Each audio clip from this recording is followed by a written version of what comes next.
바나라고 하는 리서치 기관이 있어요. 아주 유명한 그리고 신뢰할 만한 리서치 기관인데 그곳의 조사에 의하면 미국 내에서 교회에 출석하는 인구가 점차 줄고 있다고 합니다. 1990년대에는요 그 교회에 전혀 나가지 않는 사람들이 전체 인구의 한 30% 정도 되었다고 합니다. 그리고 2000년대에는 33%, 그리고 2014년 기준에는 약 43%에 이르렀다고 해요. 흥미로운 사실이 하나 있는데요. 교회에 전혀 나가지 않는 이 43%의 사람들 중에서 크리스마스든 부활절이든 상관없이 한 번도, 태어난 후에 한 번도 교회를 나가보지 않은 퍼센테이지는 이 43% 중에 10% 정도밖에 안 되고요. 나머지 이 33%의 교회를 나가지 않는 사람들은 한때에 교회에서 활발하게 신앙생활을 했었던 사람들이라는 거예요. 그리고 어떤 이유로 인해서 지금은 전혀 교회에 출석하지 않고 있다는 겁니다. 안타까운 일이죠. 우리가 예수를 알지 못한 자들에게 복음을 전해서 주님 앞으로 돌아오게 하는 일도 중요하지만 이름만 크리스찬이었다가 혹은 지금은 전혀 주님 앞으로 나와 예배도 그리고 주님을 인정하는 삶도 살지 못하는 이들을 주님 앞으로 인도하는 일, 또 그 사명조차 감당한 저희 교회가 될 수 있었으면 좋겠습니다. 사람들이 처음 교회 나와 신앙생활을 하기로 결심하는 동기를 생각해 보니까 목회 경험으로 볼 때 세 가지로 크게 나눠볼 수 있을 것 같아요. 내가 이제 교회 나가서 신앙생활을 해봐야 되겠다. 첫 번째 동기는 이런 거예요. 복음을 듣고 자신이 죄인임을 깨달아서 예수님을 믿는 삶을 시작하고자 하는 것입니다. 그야말로 복음을 듣고 예수님이 나의 주님이었구나.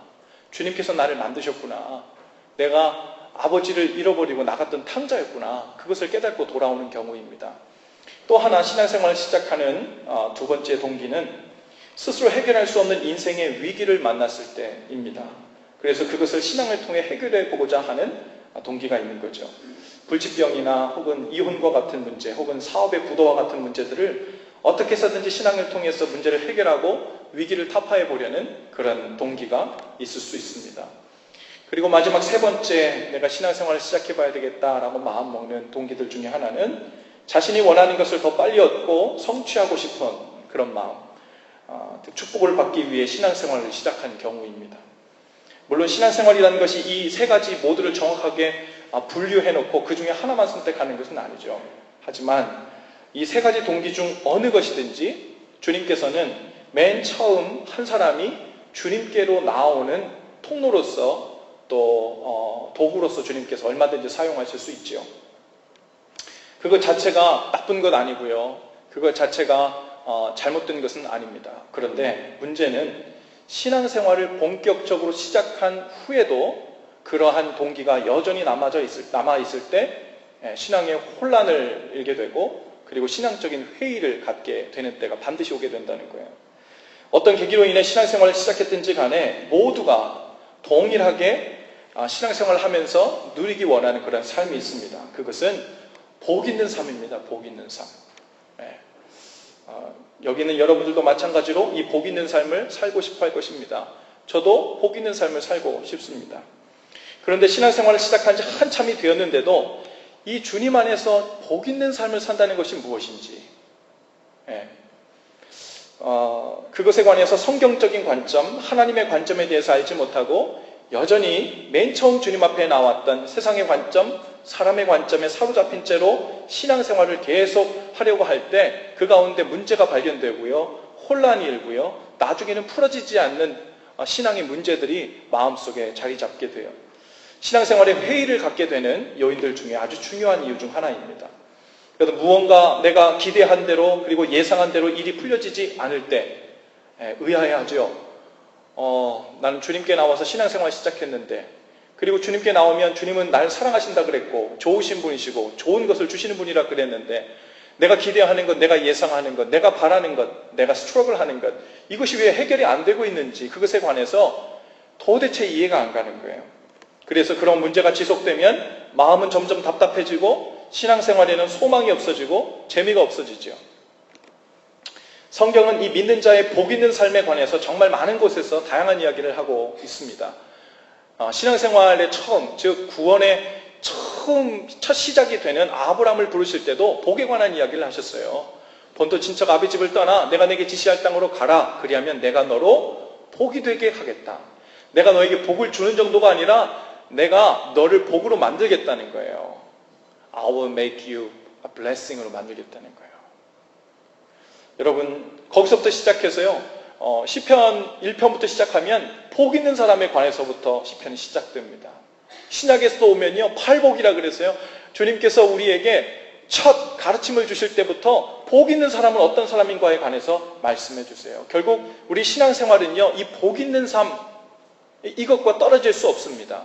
그런데 문제는 내가 생각하는, 사람들이 생각하는 그 복 있는 삶과 성경에서 주님께서 우리에게 말씀하시는 그 복 있는 삶이 과연 같은 것인지, 그것을 우리가 확인하지 않고 그냥 어수음하면서 추측한 대로 내가 원하는 식의 복 있는 삶이 왜 누려지지 않는가, 이것을 가지고 주님 앞에 신앙적인 문제를 가지고 나가면 풀려지지 않는 문제 때문에 우리 가운데 신앙적인 회의가 올 수 있다는 겁니다. 그래서 우리는 형통이란 말을 좋아합니다. 이 형통이란 말은 바로 이 복 있는 삶을 아주 축약해서 상징하는 말이라고 볼 수 있어요. 형통, 한번 따라해 봅시다. 형통. 네. 그래서 형통이라는 말, 우리가 어디 사업 신방을 가도 그렇고요, 가정 신방을 가도 그렇고요, 어딜 가든지 무얼 하든지 형통한 삶을 살게 하옵소서, 이러한 기도보다 복된 말이 없죠. 그러면서 옆에 있는 사람이 그렇게 한번 이야기해 줍시다. 형통하는 은혜를 받으시기 바랍니다. 한번 인사하십시다. 형통하는 은혜를 받으시기 바랍니다. 네. 오늘 본문에는요, 그 형통하기로 유명했던 사람이 나옵니다. 그 사람이 누구냐면 바로 요셉이에요. 요셉. 하나님은 요셉을 형통하게 하셨어요. 2절에 보니까요, 여호와께서 요셉과 함께 하심으로 그가 형통한 자가 되어 그의 주인 애굽 사람의 집에 있으니 라고 했습니다. 또 3절에 보니까요, 여호와를 믿던 신앙이 없었던 그 보디발, 이 보디발의 눈에 보기에도 그의 하인인 이 요셉이 하나님과 함께 한다는 것이 눈에 보였어요. 하나님께서 형통하게 하신다는 것이 눈에 보였다고 오늘 성경이 기록하고 있습니다.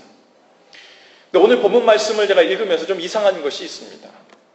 하나님께서 요셉과 함께 하셨다고 했는데 왜 하나님께서 요셉과 함께 하셨는지 이유가 나오지가 않아요. 하나님이 왜 요셉과 함께 하셨을까요? 함께 하신 것뿐만 아니라 형통케 하셨다 그랬는데 왜 하나님은 요셉을 유독 특별히 형통케 하셨을까요? 오늘 우리가 요셉의 이야기를 쭉 읽어보신 분들은 아시겠지만 요셉이요, 특별히 하나님께 특심한 마음으로 예배를 열심히 드렸다든지, 종으로 끌려가다 말고 쉴 때마다 돌로 단을 쌓고 하나님 여호와 이름을 불렀다든지, 혹은 주님 앞에서 십계명을 열심히 외웠다든지, 복음을 전했다든지, 뭐 그런 이야기가 전혀 없어요. 그런데 요셉은 무엇보다 무슨 말부터 나오냐면 하나님께서 함께 하셨다는 얘기부터 나와요. 그리고 하나님께서 요셉을 형통케 하셨다는 이야기부터 나와요. 왜 요셉은 이 특별한 은혜, 특별한 사랑, 특별한 관심을 받고 있는 듯한 느낌을 주는 걸까요? 여러분, 성경은 요셉의 신앙생활과 됨됨이에 관해서 많은 말을 하고 있지 않습니다. 그런데 오늘 하나님을 향해서 요셉이 갖고 있었던 신앙관, 그리고 그 태도가 어땠는지 그 일면을 볼 수 있는 아주 중요한 사건이 오늘 본문 가운데 나오죠.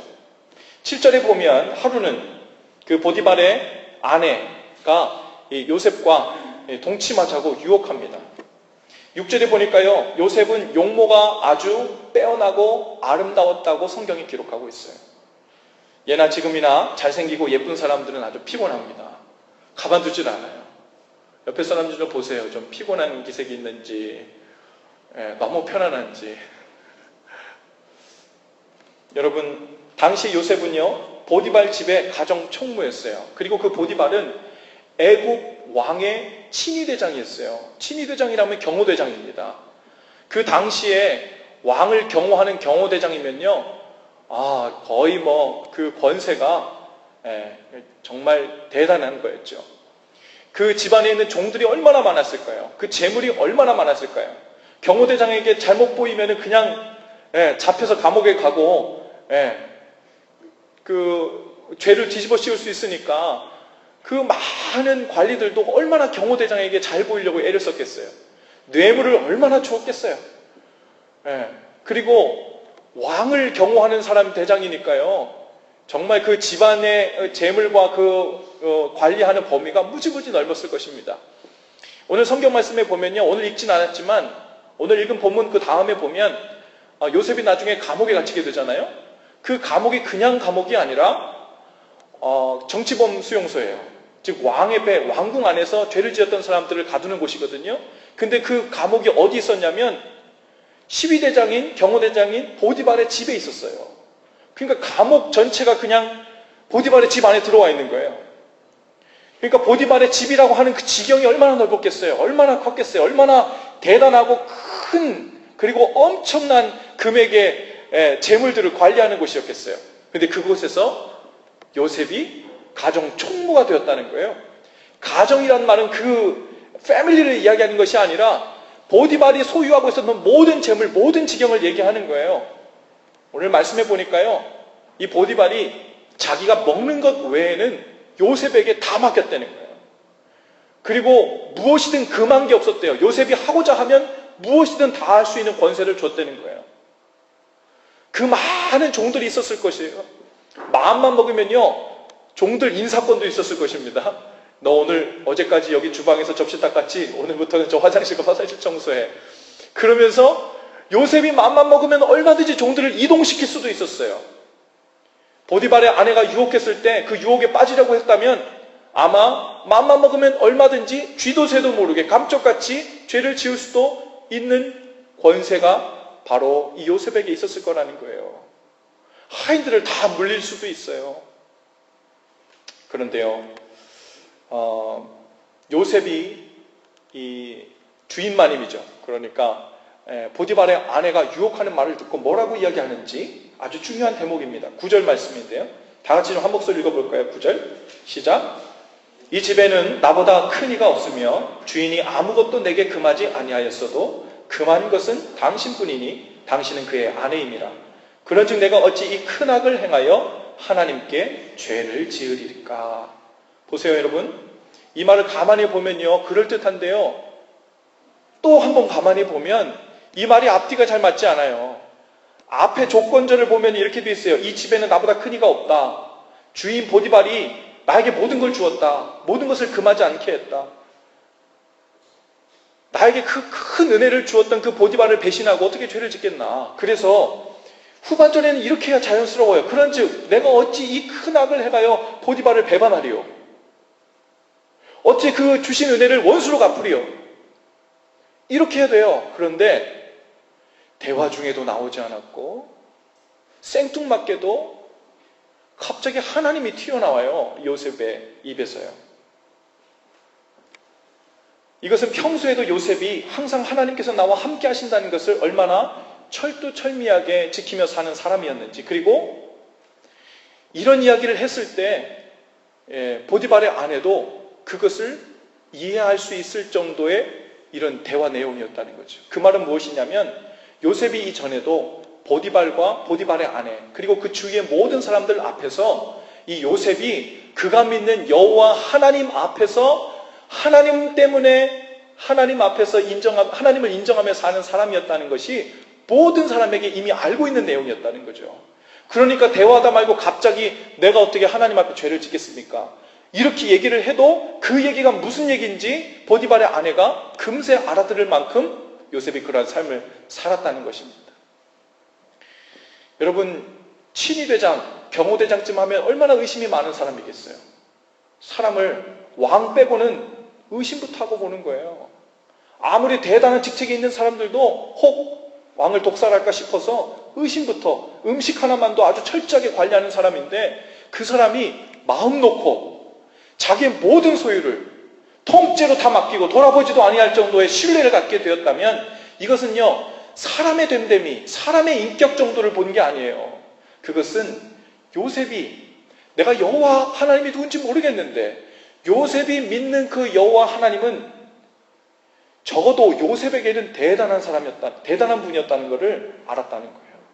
요셉이 사람 앞에서 잘 보일 정도가 아니라 보이지 않는 하나님 앞에서 사는 사람으로 얼마나 정직하고 청렴하게 그리고 솔직하게 죄를 멀리하며 사는 사람이었는지를 보디발 장군이 그 눈에 보기에도 분명히 보여 알게 되었다는 거죠. 그 정도의 사람이었기 때문에 이 요셉을 통째로 가정 총무를 맡기면서 그의 모든 재산을, 모든 권세를 다 맡기고도 남음이 있었다는 사실입니다. 여러분, 요셉이 하나님을 믿었기 때문에 하나님이 그 믿음을 보고 요셉과 특별히 함께 해주셨다는 이야기가 아닙니다. 요셉이 이러한 고백을 하기 이전부터요, 이미 하나님은 요셉과 함께 하고 계셨어요. 요셉은 이미 하나님께서 언제나 함께 하고 계신다는 사실을 아마 자기 아버지로부터 이야기를 들었을 것입니다. 이상한 것은요, 하나님께서 이스라엘 백성들의 하나님이 되시고 이스라엘 백성들은 하나님의 백성들이기 때문에 하나님께서 그의 백성들을 돌보시고 함께 하신다는 사실을 요셉뿐만 아니라 그의 형들도 어렸을 때부터 그 모든 민족들은, 자녀들은 다 이야기를 들었을 것입니다. 하나님께서 함께 하신다는 사람, 하나님께서 함께 해주신다는 사람이라는 이야기를 들었지만 중요한 것은 그것을 듣고 실제로 믿었는가? 그리고 살아계신 그 하나님을, 보이지 않는 그 하나님 앞에서 믿음으로 반응하며 살았는가? 이것이 요셉이 달랐던 이유예요. 그의 형들과 달랐던 이유입니다. 여러분, 우리는 요셉을 부러워할 필요가 없어요. 왜냐하면 우리도 이미 그 약속을 다 받은 사람들이기 때문에 그렇습니다. 여러분, 주님은 이 시간 요셉뿐 아니라 우리와도 함께 계시는 줄 믿습니다. 집에 있을 때에도, 회사에 있을 때에도, 학교에 있을 때에도, 교회에 있을 때에도 주님은 우리와 함께 계십니다. 어떻게 하냐고요? 주님이 약속해 주셨어요. 마태복음 28장 20절에 보니까 주님께서 이렇게 약속하십니다. 볼지어다 내가 세상 끝날까지 너희와 항상 함께 있으리라 하고 약속하셨어요. 이 약속은요, 모든 믿는 자에게 다 준 거예요. 근데 중요한 것은 그것을, 그 말씀 그대로 실제로 믿느냐는 말이에요. 오늘 여러분의 삶이 정말 하나님께서 함께 하시니까 내 삶이 잘 풀리는구나, 성공적이구나, 익사이팅하구나, 신나네, 기적이 날마다 일어나네, 이러한 것이 보이지 않는 삶이라 할지라도 하나님께서 나에게 주신 그 약속의 말씀을 믿고 하나님이 지금도 나와 함께 하신다는 그 약속을 믿느냐는 말이에요. 요셉은 믿었어요. 여러분, 요셉이 잘한 것이 그거 하나예요.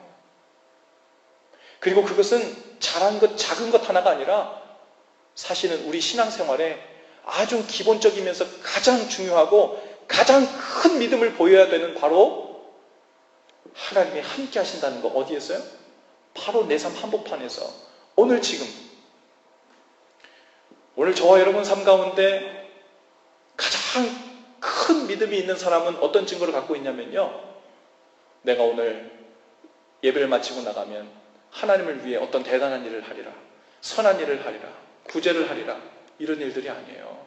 그 일들도 중요하지만 우리에게 있어서 가장 큰 믿음, 그것은 무엇이냐면요, 바로 이 시간, 지금 이 장소에 하나님께서 우리와 정말로 진짜로 등골이 오싹하도록 함께 계심을 믿는 일입니다.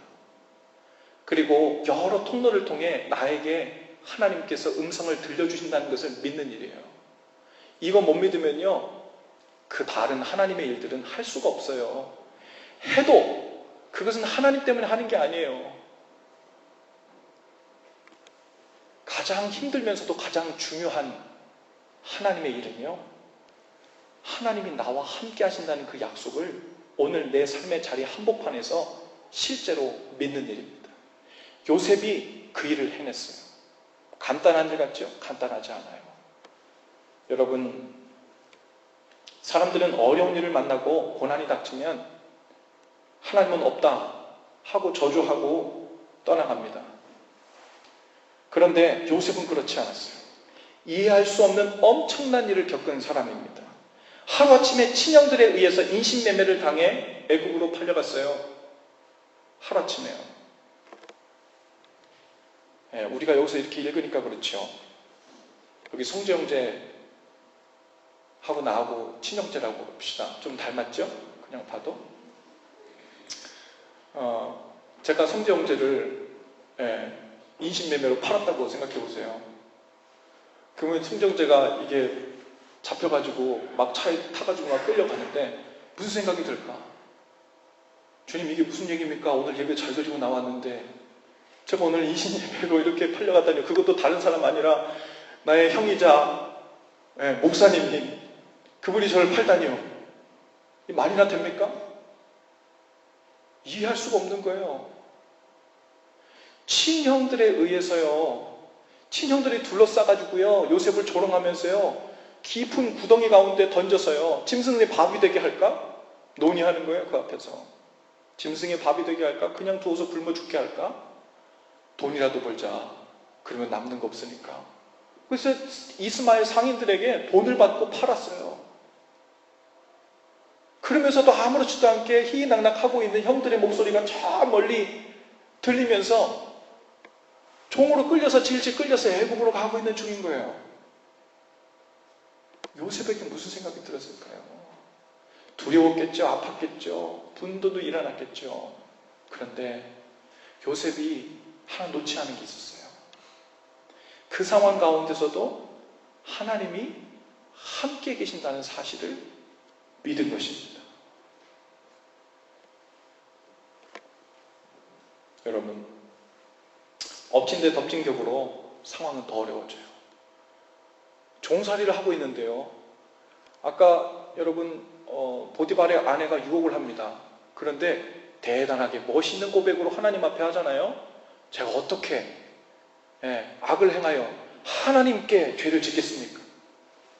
대단한 고백을 하나님 앞에 올려드렸어요. 그러면 그 정도쯤 되면 이제 우리는 하나님으로부터 내릴 하나님으로부터 내릴 이 상황의 변화, 이런 것들을 기대하지 않겠어요? 그 정도쯤 되면 이제는 내가 종살이를 마감하고 고생 끝 행복 시작이 되도록 주님께서 은혜 주시겠구나, 그렇게 기대하지 않겠어요? 그런데 상황은 더 악화됩니다. 이번엔 종살이도 모자라서 감옥으로 끌어내려가서 죄인으로 살게 되는, 언제 거기서 다시 나오게 될지도 모르는 지하 감옥으로 끌려내려가는 거예요. 여기서도 어김없이 요셉의 행동을 보면요, 하나님이 그곳에도 함께 계심을 믿었어요. 이것이 대단한 믿음이고 큰 믿음입니다.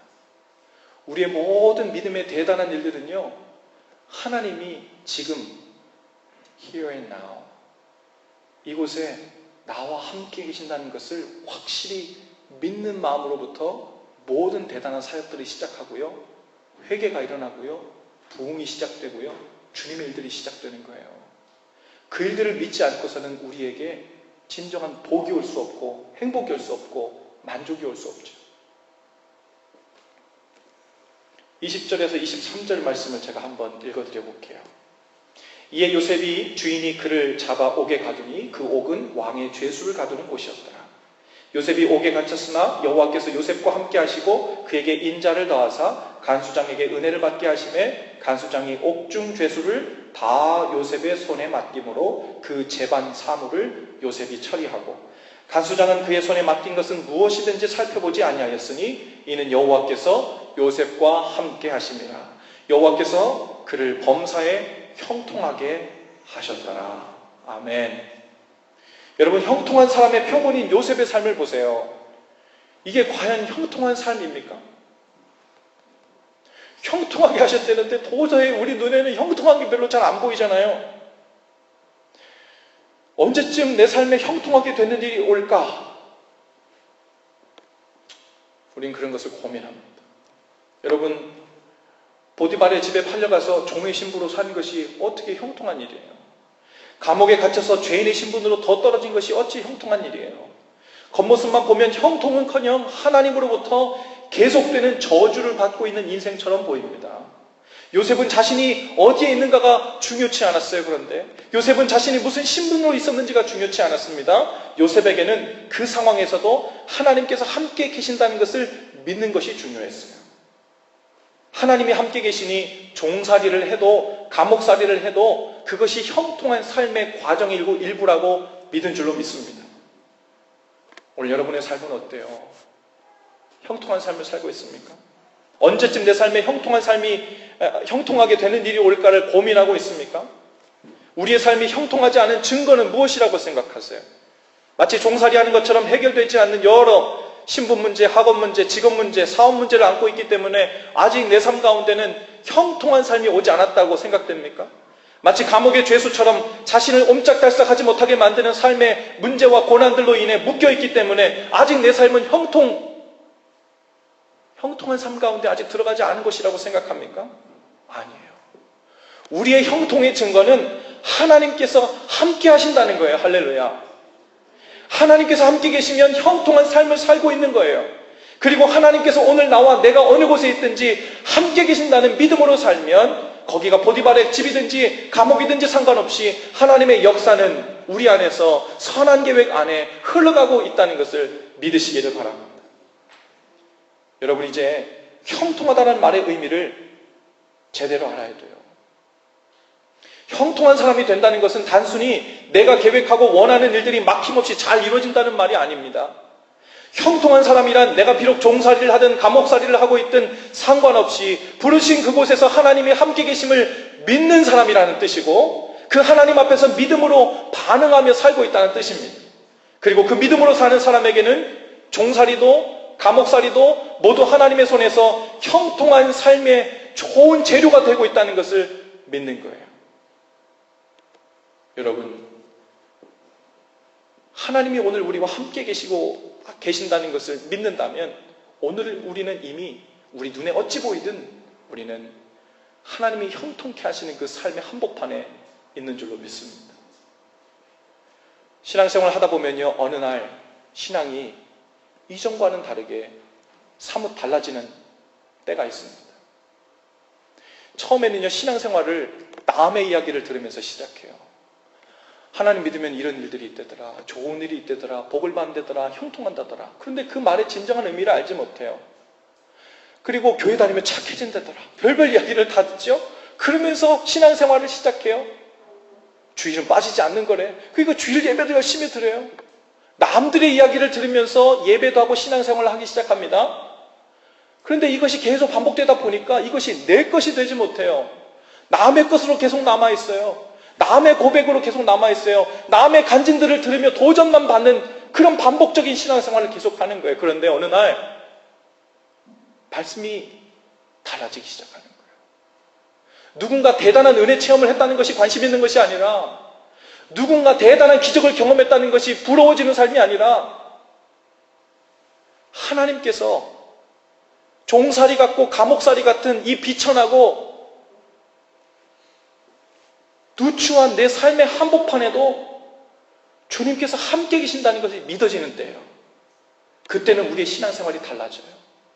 그때부터는 누구의 신앙이 아니라 내 신앙이 되고, 누군가의 주님이 아니라 내 주님이 되는 거예요. 여러분, 바로 그때 우리는 하나님께서 지금 여기서 나와 함께하고 계신다, 이것이 진지하게 믿어지는 때예요. 그때부터 우리의 신앙생활은 달라지기 시작해요. 체인지 정도가 아니라 완전히 변혁되는 트랜스포메이션을 우리가 경험하기 시작합니다. 신앙생활은요, 그냥 우리가 하던 대로 쭉 간다고, 연륜이 많이 쌓인다고, 경험이 많다고, 신비한 체험을 많이 했다고 하나님 기뻐 받으시는 게 아니에요.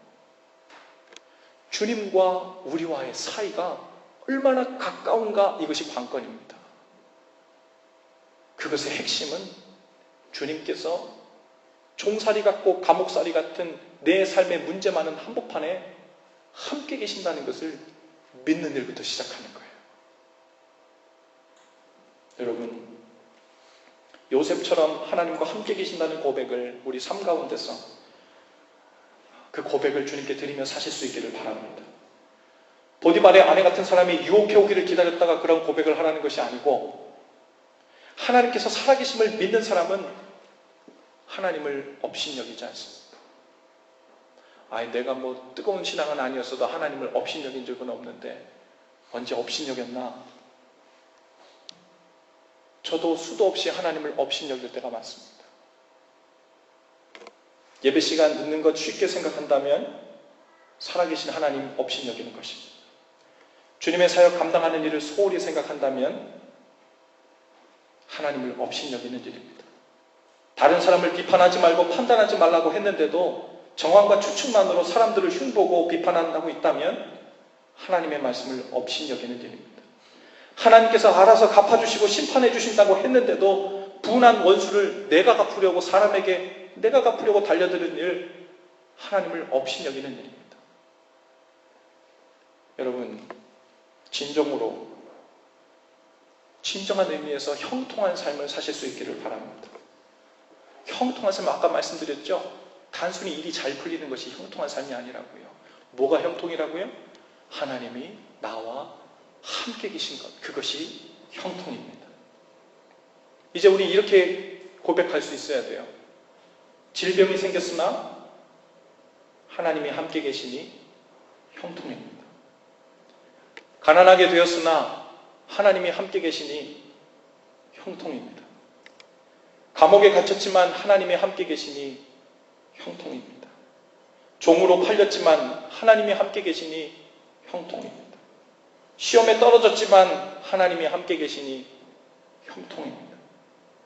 여러분, 진정으로 형통한 사람은 어떤 상황에 처하게 되든지 함께 하시는 하나님으로 내 복을 삼고 능력을 삼고 힘을 삼고 있는 사람입니다. 그 사람은 어디 있든지 무슨 일을 겪고 있든지 하나님의 형통케 하심을 경험하고 있는 거예요. 우리가 신앙생활을 하면서요, 나름대로 거룩하다는, 그리고 하나님을 열심히 믿겠다는 빌미로 교만해질 때가 있어요. 그럴 때가 언제냐면요, 내 삶의 코스를, 그 형통한 삶의 코스를 내가 결정하라고 할 때예요.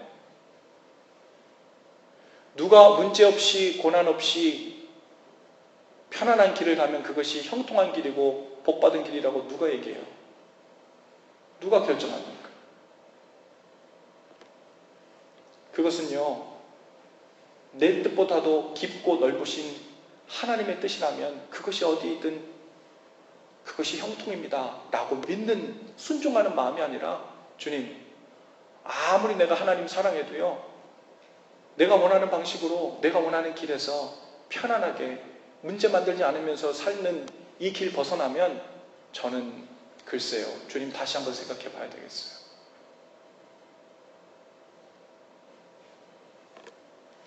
형통하는 삶의 코스를 정하는 것은 우리 몫이 아니에요. 하나님의 몫입니다. 요셉에게 종살이라는 인생의 코스를 주시고 감옥살이라는 죄인이라는 신분을 허락하신 것도 지나고 보면 모두 요셉을 형통케 하신 일의 일부이고 과정이었어요.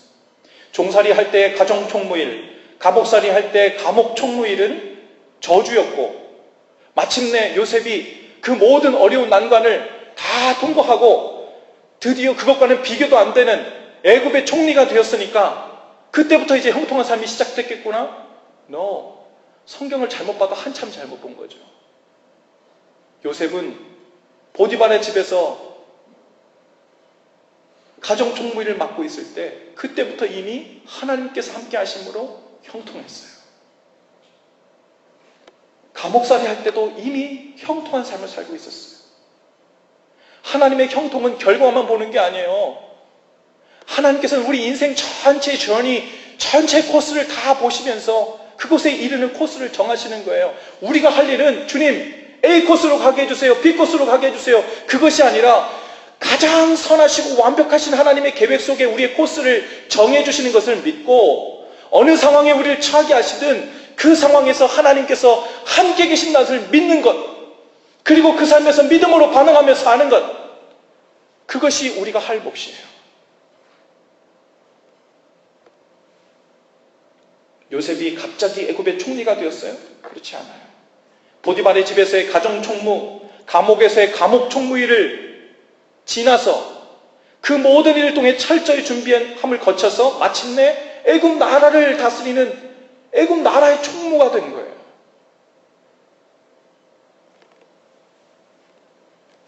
물론 우리가 종살이 하면서 감옥살이 하면서 이해 안 될 때 있죠. 고될 수 있죠. 버티기 힘들고 햇빛 보고 싶고 자유롭고 싶고 그래서 주님 앞에 원망도 할 수 있어요. 아쉬움만 할 수 있어요. 그런데 우리가 놓지 말아야 될 사실이 있어요. 주님께서 바로 그 문제 한복판에도 함께 하신다는 사실입니다. 그리고 우리가 그 믿음을 놓지 않는 한 우리는 우리의 삶을 형통케 하시는 하나님의 그 놀라운 은혜의 섭리의 플랜 속에 포함되어 있다는 사실입니다. 종살이와 감옥살이 같은 어려운 때와 고난의 때 그리고 훈련의 때를 지나지 않고 갑자기 총리가 되는 것이 형통한 삶이 아니라고 했습니다.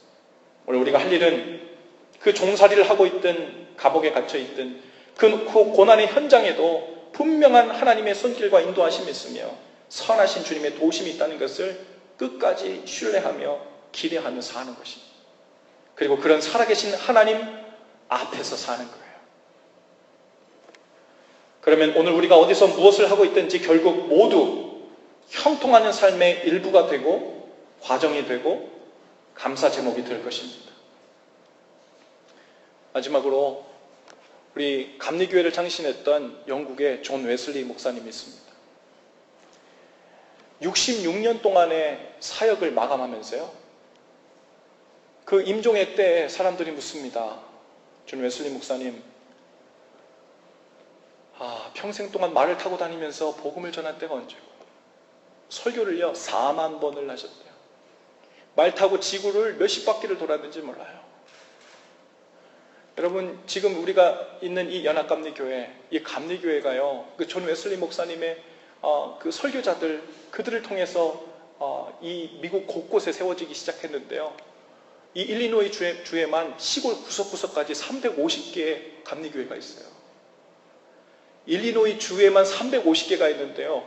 이런 이 350개를 묶어서 애뉴얼 컨퍼런스라고 부르는데 이런 컨퍼런스가 미국 내에 50개가 있습니다. 그런데 그 컨퍼런스 중에 이 연합감리교회 이 일리노이는요 작은 편이에요. 어떤 컨퍼런스는 그 교회 우리 교회 같은 로컬 처치가 600개가 있어요. 그런 컨퍼런스들이 그러니까 이 미국 전역 구석구석까지 시골로 들어가면 들어갈수록 오지로 가면 갈수록 세워진 곳이 감리교회예요. 말을 타고 끝까지 들어가서 복음을 전하고 교회를 세우고 말을 타고 다른 곳으로 이동하고 그 일들을 시작했던 존 웨슬리 목사님이 그 평생 66년이라는 사역을 마감하면서 사람들이 물어요. 평생 동안 가장 마음에 남는 게 뭐예요? 무엇이 가장 좋은 것이었습니까? 존 웨슬리 목사님은 다른 어떤 것보다 한 가지를 말씀하십니다. 하나님이 나와 함께 하셨다는 것이 가장 좋았습니다. 웨슬리 목사님도 고난이 많았죠. 복음을 전하다가요 폭도들을 만나서 몽둥이로 얻어맞고 죽을 뻔한 때도 많고요. 복음을 전하다가 쫓겨난 때도 있고요. 오해를 받은 적도 있고요. 수많은 어려움들, 난관들을 많이 겪었어요. 종살이하고 감옥살이 하는 것 같은 그런 어려움들, 고난들이 많았죠. 그런데 중요한 것은 그런 때는 실수였고 그런 때는 내 기억에서 없었으면 좋았을 그런 것이 아니라 그 모든 순간에 하나님께서 함께 하셨다는 것을 믿었기 때문에 그 일생을 마감하면서 내 인생 전체가 하나님 앞에서 형통한 삶이었다는 거, 형통하게 마감했다는 거, 하나님이 함께 하신 것이 가장 좋았다고 그렇게 고백할 수 있는 거예요. 오늘 여러분이 종살이 하는 때를 지나고 있어요? 감옥살이를 하는 것처럼 답답할 때를 지나고 있습니까? 그런 환경 때문에 내가 형통하지 못하다는 생각을 하고 있다면 우리는 성경이 말하는 하나님이 의도하시는 형통의 삶에 대해서 잘 알지 못하고 있는 것입니다. 오늘 하나님이 여러분의 삶에 지금 사는 그 한복판에 함께 계시고 형통한 삶의 문을 활짝 열어놓고 동행하길 원하신다는 사실을 믿으실 수 있기를 바랍니다. 우리 옆뒤 좌우에 계신 분들과 그렇게 한번 인사하십시다. 하나님께서 함께 하시는 것이 형통입니다. 하나님께서 함께 하시는 것이 형통입니다. 네, 모두 자리에서 좀 다 일어나십시다. 그리고 주보 안에 있는 우리 설교 노트 맨 아래쪽에 보면 헌신 기도가 있어요. 오늘 주신 말씀을 기억하면서 우리 삶을 형통케 하실 주님께 우리의 기도를 올려드리십시다. 시작. 주님, 세상 끝날까지 항상 나와 함께 하신다고 약속해 주셔서 감사합니다. 오늘 제가 어떤 상황 가운데 있든지 살아계신 주님께서 함께 계심을 믿게 하옵소서. 그리고 그동안 주님을 업신여겼던 모든 말과 행위들을 회개합니다. 성령님, 저를 도우셔서 진정으로 형통한 삶이 무엇인지 깨닫게 하시고 그것을 감사로 누릴 줄 아는 삶이 되게 하옵소서. 예수님의 이름으로 기도합니다. 아멘. 우리 찬양을 함께 하십니다. 주님께서 우리를 부르신 바로 그곳에서 우리가 주님께 드릴 수 있는 가장 대단하고 큰 사역이자 고백은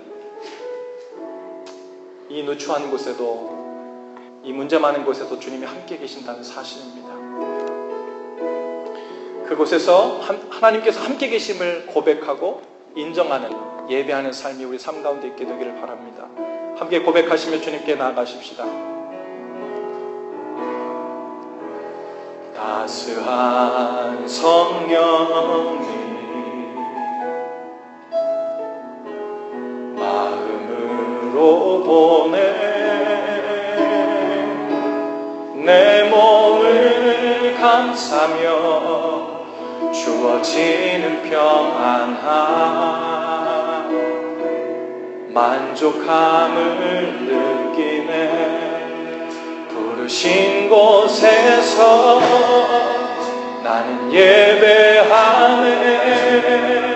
어떤 상황에도 나는 예배하네. 부르신 곳에서 나는 예배하네. 어떤 상황에도 나는 예배하네. 사랑과 진리에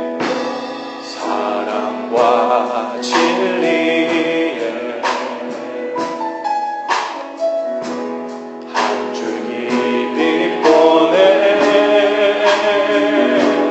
내 몸을 감싸며 주어지는 평안함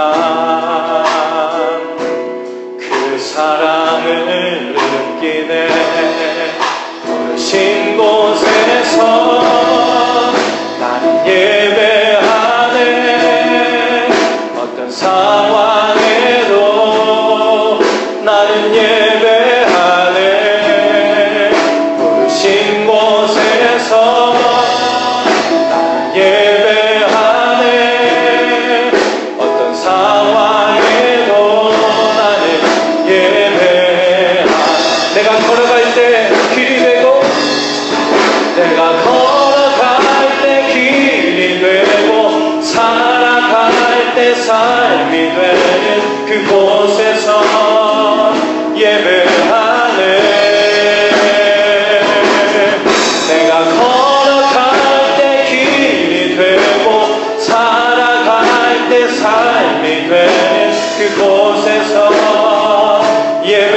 내가 걸어갈 때 길이 되고 내가 걸어갈 때 길이 되고 살아갈 때 삶이 되는 그곳에서 예배하네. 내가 걸어갈 때 길이 되고 살아갈 때 삶이 되는 그곳에서 예배하네.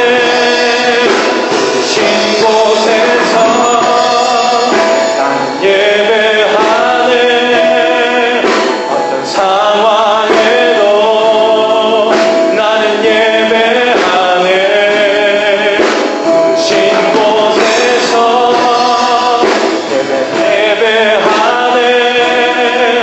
어떤 상황에도 나는 예배. 이 시간 주님 나를 부르신 내 삶의 이 자리에서 비록 종살이하고 감옥살이 하는 것 같은 소망 없고 문제 많은 자리이지만 바로 그곳에서도 주님께서 함께 하시고 형통한 삶으로 나를 부르고 계심을 믿음으로 반응하며 살겠습니다. 우리 결단한 마음으로 기도하며 나아가십시다. 귀하신 주님 감사합니다.